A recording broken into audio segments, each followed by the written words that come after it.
Hey, America. Picture this.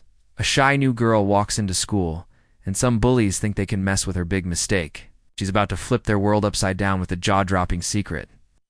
If you love epic underdog stories and want to show some love for your mom and dad, smash that subscribe button right now and join the squad. Let's dive into this wild ride together. Kara Jensen stepped off the rusty school bus, her sneakers crunching against the gravel of Westbridge High's parking lot. It was her first day at a new school in the small town of Oak Ridge, Ohio, and the September air carried a crisp bite that matched the knot in her stomach. At 16, Kara was no stranger to fresh starts. Her dad's job as a traveling engineer meant they'd moved 5 times in the last 10 years. But this time felt different. The school loomed ahead, a sprawling brick building with faded posters flapping in the breeze. Kids milled around, their laughter sharp and unfamiliar, sizing her up as the new girl. Kara adjusted her backpack, her dark ponytail swaying, and kept her hazel eyes down. She just wanted to blend in. Little did she know, blending in was the last thing this day had in store. Asterisk inside. The hallways buzzed with chaos. Lockers slammed, sneakers squeaked, and voices overlapped in a deafening hum. Kara clutched her schedule, navigating the crowded corridor toward her first-class American history. She wore a simple denim skirt and a plain white tee. Nothing flashy, but she still felt like a spotlight followed her. Whispers trailed in her wake, some curious, others less kind. By the time she reached her locker, she'd already overheard 2 girls muttering about her boring outfit. Kara ignored them, spinning the locks combination with steady hands. She'd learned long ago to tune out the noise. But then she felt a presence behind her, too close, too bold. *K new girl, a voice boomed, dripping with mockery. Kara turned to face a trio of boys, all broad shoulders and cocky grins. The leader, a tall kid with a buzzcat and a Letterman jacket, leaned against the locker next to hers. His name was stitched on the sleeve. Bryce, his buddies. One with a mop of curly hair and the other with a crooked nose, snickered like hyenas. "What's with the librarian look?" Bryce said, eyeing her skirt. "You hiding something under there?" Reached out, his fingers brushing the hem of her skirt as if to lift it. The hallway seemed to freeze, a few kids pausing to watch. Some giggling, others looking away. Kara's heart raced, but not from fear. Her muscles tensed, her breath steadied, and years of training kicked in. She wasn't just the new girl. She was a 3rd-degree black belt in karate, trained since she was 6 by her uncle, a former Marine who ran a dojo in their last town. She'd spent countless hours perfecting her strikes, her blocks, her discipline, but she didn't want to make a scene not on her first day. "Back off," she said, her voice low but firm, locking eyes with Bryce. Her stare was a warning, but he didn't take it. Asterisk, or what? Bryce laughed, stepping closer. His friends egged him on, one of them mimicking her voice in a high-pitched whine. Kara's fingers twitched, itching to react, but she held back. She'd promised her dad she'd keep her skills under wraps unless absolutely necessary. Moving towns meant starting fresh, not starting fights. But Bryce wasn't done. He reached for her skirt again, this time with a bolder tug. That was his mistake. Asterisk in a blur, Kara grabbed his wrist, twisted it with precise force, and swept his legs out from under him. Bryce hit the floor with a thud, his ego landing harder than his body. The hallway erupted, gasps, cheers, and a few phones snapping photos. His friends froze, their bravado vanishing. Kara stood over him, her stance calm but unyielding. "Don't touch me," she said, her voice cutting through the noise. Bryce scrambled to his feet, red-faced, muttering curses as he backed away with his crew. The bell rang, and the crowd scattered, but Kara knew this wasn't over. Just painted a target on her back. Asterisk, by lunchtime, the story had spread like wildfire. Kara sat alone at a corner table, poking at her salad, when a girl with bright purple hair and a nose ring slid into the seat across from her. "That was badass," the girl said, grinning. "I'm Mia. You're Kara, right? The whole school's talking about how you dropped Bryce like a sack of potatoes." Kira offered a shy smile, unsure if Mia was friend or foe. I didn't mean to make a scene, she said, glancing around. Eyes were still on her, some admiring, others wary. Mia leaned in. Listen, Bryce, and his goons run this place. You embarrassed him, so he's going to come for you. Hard. Watch your back. Mia's warning proved true by the end of the day.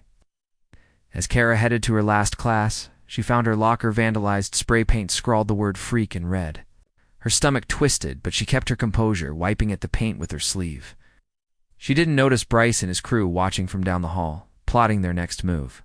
What Kara also didn't know was that Bryce wasn't just a bully, he was the son of the town's mayor. It's untouchable in Oak Ridge's small, tight-knit community. Taking him down wasn't just a personal win, it was a declaration of war. That. Night Kara sat cross-legged on her bedroom floor, her karate gi folded neatly beside her. She hadn't trained in weeks, not since the move, but today's incident lit a fire in her.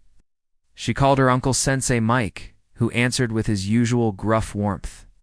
Sounds like you handled it, kid, he said after she recounted the day. But you know the code. Use your skills to protect, not to prove. Stay sharp, but don't lose yourself. Kara nodded, even though he couldn't see her. She promised to stay focused, but deep down she felt the pull of something bigger.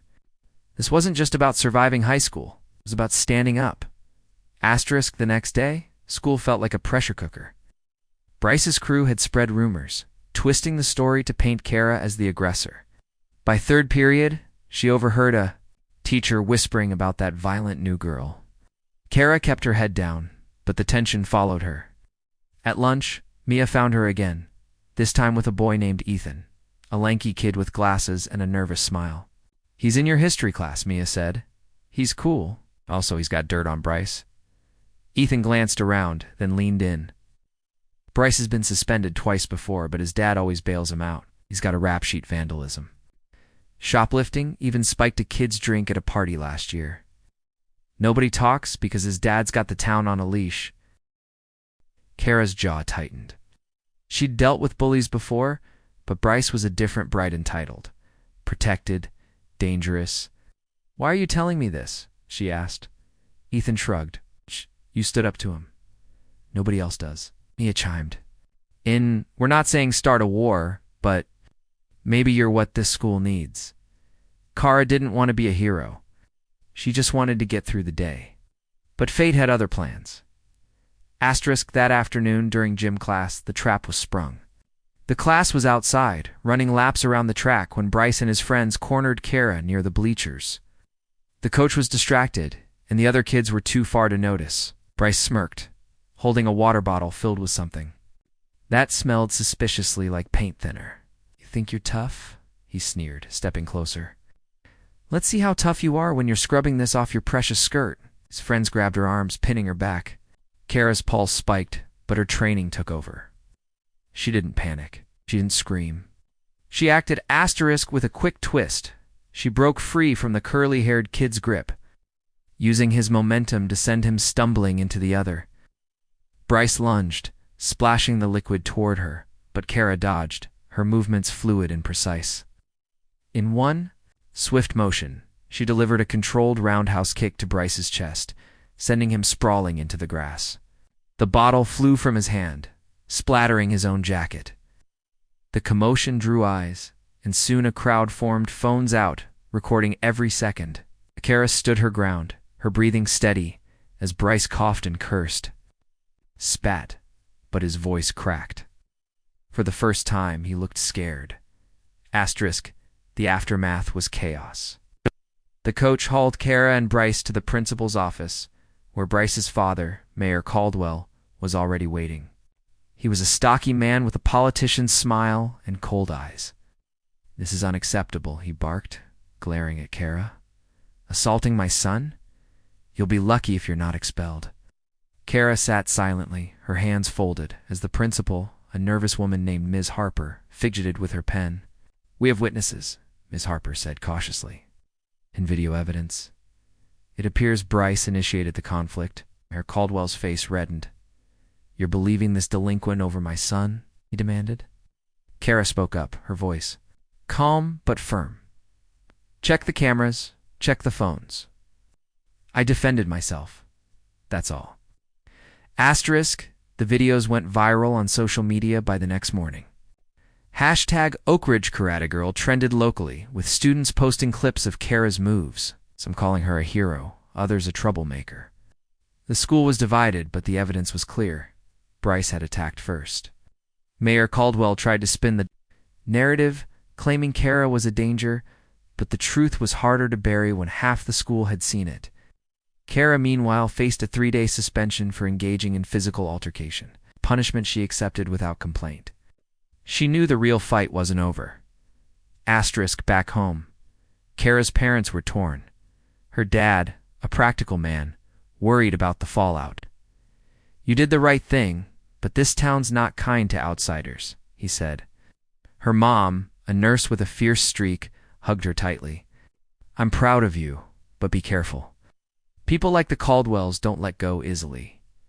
Kara nodded, but her mind was elsewhere. She'd spent years training to protect herself, but now she saw a bigger purpose, protecting others. Rain had hurt more than just her kids, like Ethan, who'd been too scared to speak up, or Mia, who hid her bruises under long sleeves. Asterisk over the next week, Kara became a reluctant symbol. Kids started approaching her, sharing stories of Bryce's cruelty, stolen lunch money, trashed lockers, whispered threats.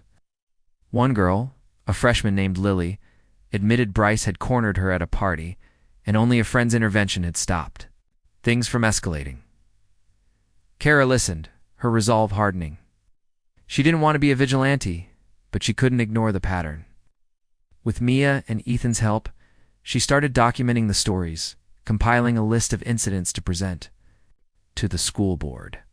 If the principal wouldn't act, maybe they would. Asterisk, the twist came on the night of the school's fall talent show. Kara had signed up to perform a karate kata, a solo routine she'd practiced for years. She hadn't planned to make a statement, just to share something she loved.